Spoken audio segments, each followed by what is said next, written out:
ask a question to Ari, and I don't know if you can answer this because I guess a question for Hartman really.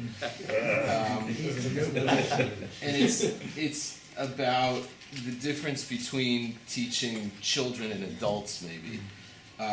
I teach in another Melton program, also the Florence Melton Adult School, another Columbus, Ohio project. And I had the following experience a few years ago. There's a curriculum for teaching adults who have very little background, and we're going to start maybe the first day looking at biblical texts. And I say, okay, we're going to look at these texts. Thank you. Seemed like a good idea. You can do it. Here, take this. Yeah, this will put it. Yeah, go ahead. So this was my experience. I start to introduce the biblical text. We're going to be looking at this. And they essentially shouted me down. They told me, we all know that this is a human text. Why are we spending time on this? We don't believe that this has any authority. In other words, they wouldn't even, I didn't get through the hour. I spent the entire hour listening to them telling me why we shouldn't engage with the text. So it's one thing, to have this whole philosophy about how we should, how we ought to, including people who are not committed and so on. But how are you going to convince anybody who has not grown up with or has not imbibed the concept that these have some authority, that these have some intrinsic value, that it's even worth engaging with the text seriously? Right, that's my question. Okay, you want to answer now, or you want to wait? Get some questions. Go right ahead. Yeah, it's a pointed question. Well, wait to consult with Hartman. We'll have a say answer. Well, one thing I think Hartman would respond was that in his in the educational institutions that he established, he wasn't interested in presenting the text as a revealed text, as a sacred text. In other words, he's I think grappling front on with this problem.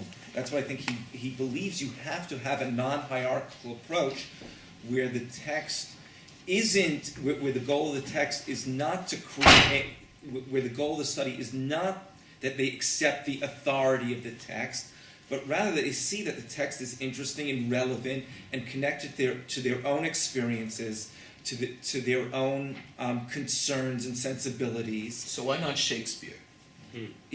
First thing I think he would say that this is you're creating a Jewish cultural language in the Jewish state or within Jewish educational frameworks. So you take up a Jewish text, but in other words, just like Shakespeare is an important text, so the Talmud is an important text. But would he say that it's not sacred?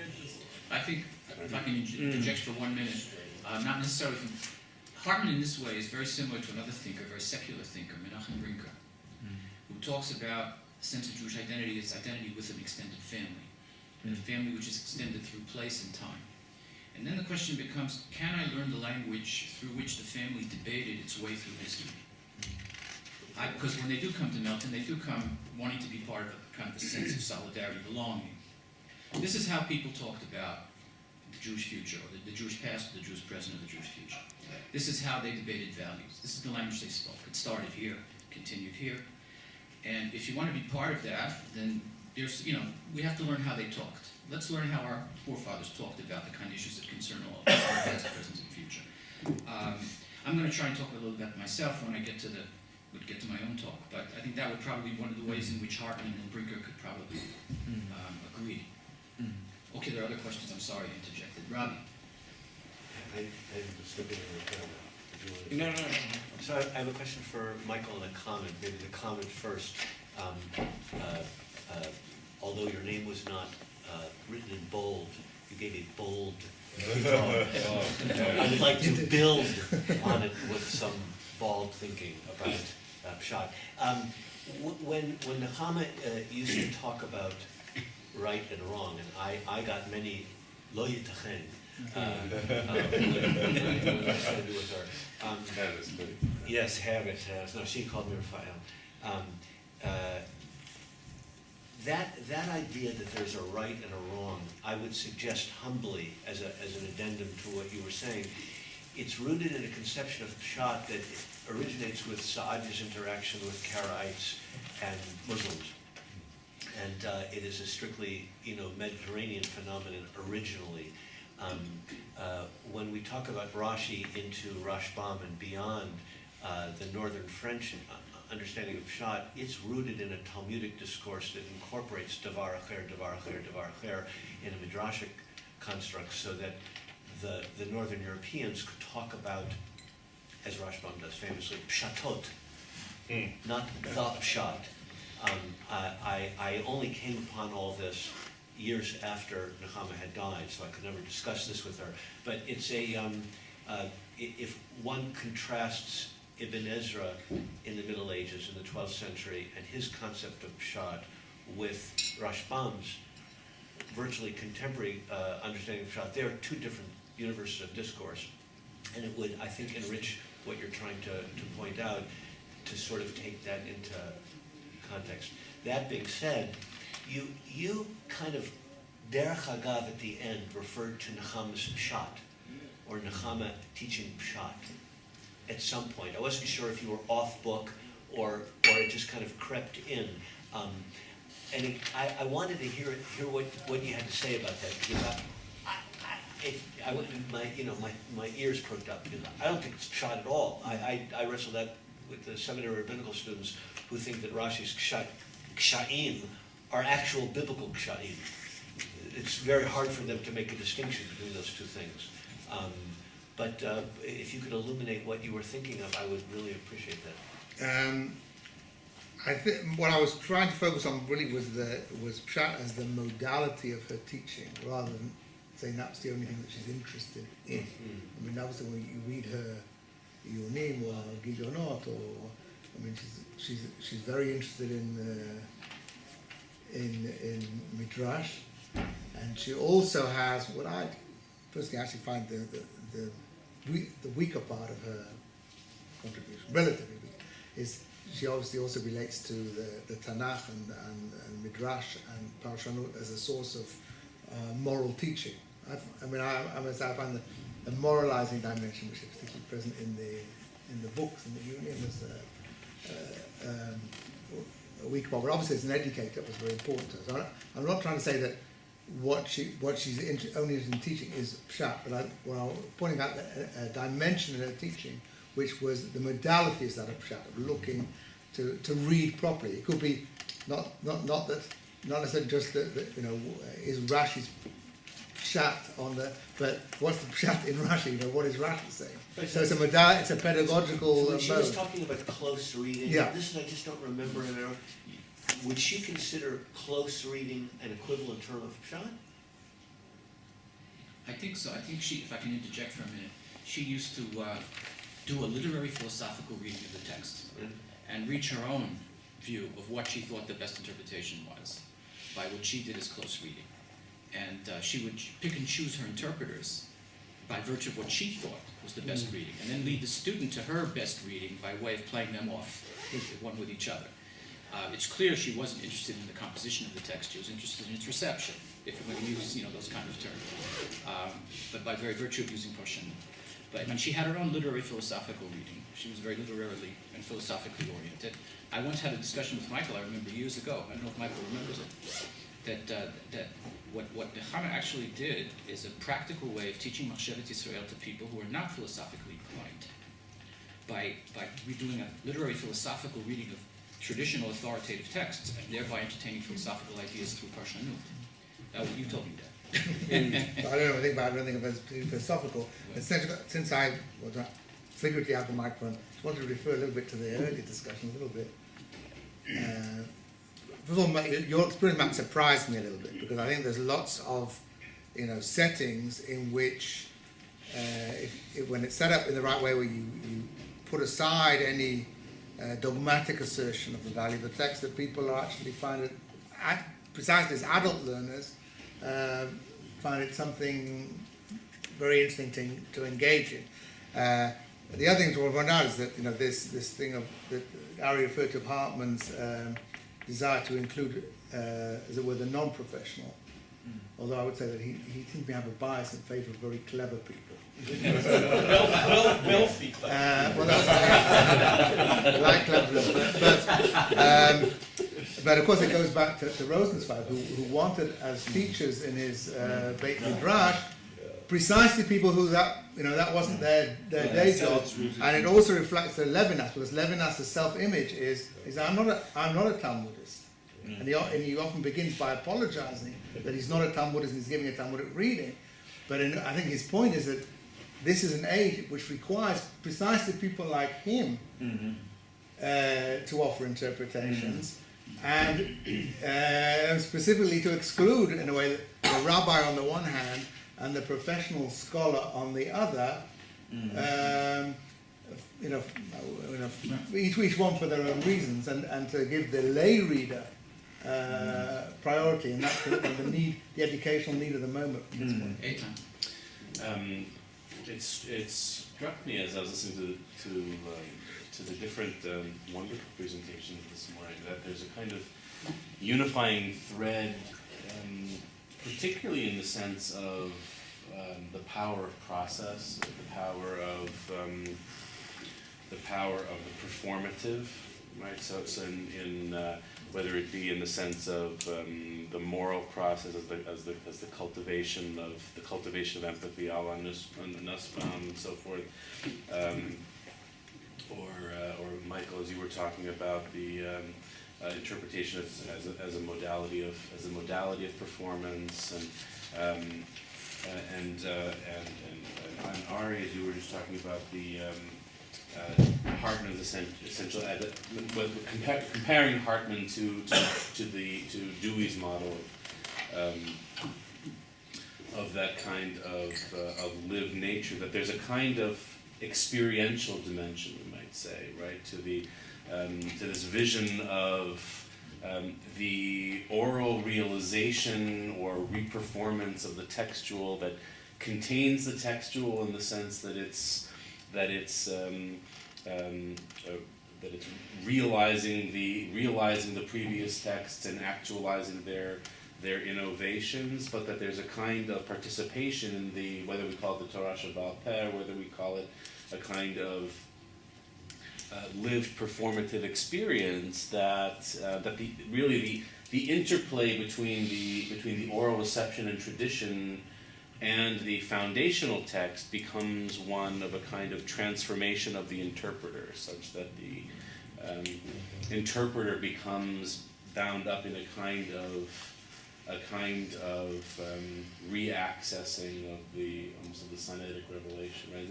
In that sense, I was thinking, would Hartman have said that he wasn't trying to present the text as sacred as much as say that we can pull back from the monolithic vision of divine authority, right? Mm-hmm. We could say that an engagement with the text as a sacred force becomes one of the ways in which the revelatory mode of the interpreter is realized and then becomes a kind of transformative process for the learner. Yeah. Listening to these papers, I'm struck by the faith, which seems to be, I'll say, both inspiring and almost touching in the text on the part of these modern thinkers. Given the fact that, as all of them acknowledge, education takes place not only through lots of different means, but about lots of different things. That is, if all people were doing in Jewish education was reading the text, then nobody would know how to set a table or light candles or put on tefillin or anything like that. I guess maybe it comes from me having just written a book on non-textual sources of meaning. And I'm wondering if this comes, if this is simply a feature of the particular theme that we've got here, you know, around textuality. Is it a function of the kind of, how do I say, Soloveitchik, and I would also add, of course, Talia Fishman's notions of the shift to the text? Is it simply nostalgia for Volozhin? That is, what is it in fact that makes the text so absolutely essential to these thinkers?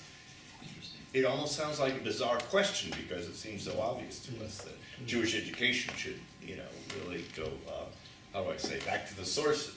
Every time someone love says that that, I movie. get a quarter. I know that. Greenstein gets Waiting about a for third my of it. kickback. It could all be also because we're dealing with a lot with formal education. I know when Steve Cohen told me, Amy, you wanted to speak?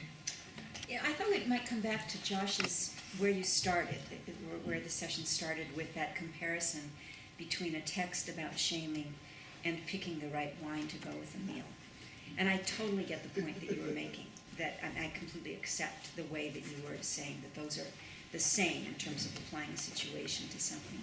But I think this is, if we return to that, it's a way, it might be a way of asking the same question Matt asked in a different way. That not, I mean, take it one step further and say, we're not talking about Shakespeare versus the Talmud, but picking up a wine. So in one way, I understood what you were saying, that they are the same, applying a situation. And the other, I think they're radically different modalities if we bring in that idea. So I wanted to ask you to develop that a bit. I'll be happy to. Can you give me one more sentence about the different modalities? Oh, so I'm making a simple point here. You were making a more complex point. I think that we can take any kind of application, but as a scholar interested in proverb, my ears perk up and I hear, oh, yes, I see what you're saying, that the application is the process. The process of applying wines to a meal is similar to the process of applying a text on shaming to a situation on shaming. But then I say, these are very different kinds of modalities. That is, the modality of a text on shaming is, we would then want to ask, what kind of a text is that? Is it a text that invites logic, or is it a narrative text? Is it a text that gives us a formal mode? And then I thought, maybe that was very carefully chosen, the wines and it's a menu. That's also a very formal kind of genre. So as a folklorist, I'm interested in how these different genres are different kinds of modalities, and in the ways that we might then be informed, the kind of interpretation we would do would be informed by the modality. Okay, so thank you. Once you got into that question about looking at what the modality is, what kind of text is this, how do I engage in this, then that set of questions breaks the frame. So in a sense, I think you're kind of proving my point by saying, let me step back. What are the issues involved in a text that talks about shaming? And how is that different than a text that talks about picking a wine or, gave this in some other format, and I had pictures, and I did about picking a tie for a shirt. That they become different modalities only when you ask about them. But say if you're looking at curricular material, and I looked at some curricular material and some was very good, but they didn't say what's involved in this text about shaming. What are the alternatives to this rule about shame, or this rule about when I was teaching about for the laws of repentance and asking for forgiveness. So the standard thing would be, all right, these are the missions from Yoma and the Gemara from Yoma and Rambam on asking forgiveness, and say, well, who's not being talked about here? How do onlookers experienced this. What are the needs of the person who's been hurt? But that set of questions are traditionally not addressed in the so-and-so has embezzled this, what does he or she need to do? So that the questions that you bring to it are already assuming that kind of breaking frame moment. Is that Exactly, I response? just wanted to, I was interested in it, I thought it tied in with the other. Barry, and then I think we're probably gonna have to conclude. All the papers were really interesting and one could ask a lot of questions. I just want to focus on one point in Ari's presentation that I found, it felt to me made matters a little too black and white. And that is, I think your characterization of Dewey as opposed to Hartman, you might say, or where you say, well, Hartman's different from Dewey, even though he likes Dewey a lot, he then does this move toward text. And that, you're suggesting, and in fact a little more than suggesting, that Dewey doesn't care much about text. And I don't think that's a fair characterization of Dewey. It is true that Dewey was very interested in starting where the student was at and all of that, but one of the ways one could start with where the student is at is with an actual written text, and not only with experience. So to make it so black and white seems to me not entirely fair. It may be true that Hartman had some a priori commitment to this set of texts that students should encounter. I don't know whether that wouldn't be true of Dewey as well. I don't know enough to know the answer to that, but I would think that Dewey did believe there was a kind of canon, you might say, and Hartman very much believes that there is a canon. He has a way of approaching it that you say is different from the way it was traditionally approached, which I think is an interesting and sounds to me a fair reading. But I'd be a little careful about sort of putting Dewey, he doesn't care much about it. It's kind of over, Dewey gets characterized in weird ways, as if he doesn't really care about content, for example. He only cares about, what the students care about, which is really not true. And in fact, Dewey himself, in his later work, was very strongly critical of progressive education, or what he said progressive education had become, which was, it's not only about what the kid wants, it's the teacher guiding the student with a deep understanding of what the student's needs are. So I think, you have to, I would just suggest you should be careful about putting it quite so strongly as a contrast. I like Matt? what he did with decimals. Well, it's helped in the library. Textual for him, a resource, not a servant, but also not authoritative, Yeah, not serving the student, but a resource. yeah. Matt, I'm sorry, Matt asked. I just had this very specific question about whether Hartman, Levinas, Nechama Leibovitz Walking to a were no, Robbie, we're going to be good friends. Whether any of them were familiar with the Pietcheshner Rebbe's little book on Chovot HaTalmidim, which has this big focus on the student. Is this on the radar screen for any of you or any of these Well, people? Levinas was also from Covenant. Oh. Covenant. I don't know whether you use that text. I know a couple of students who are working. Okay, we're drawing towards the conclusion of this session. Michael, I remember on what you said, Steve Cohen once told me, what's all this stuff about Jewish education being just text? All you students of Michael Rosenack, it should be Jewish history, it should be Jewish current events. What about informal education? What about camps? I know in my experience that had a lot more influence on me. Got to text much later. So the question is very well taken. I remember also Fox once told Moshe Greenberg when they were putting together this book, Visions of Jewish Education, he said, you seem to have this mystical sense that if a student encounters a text, something positive and important is going to happen. So, okay, these concerns are general. Thanks so much for the excellent presentations and the remarks. There's coffee.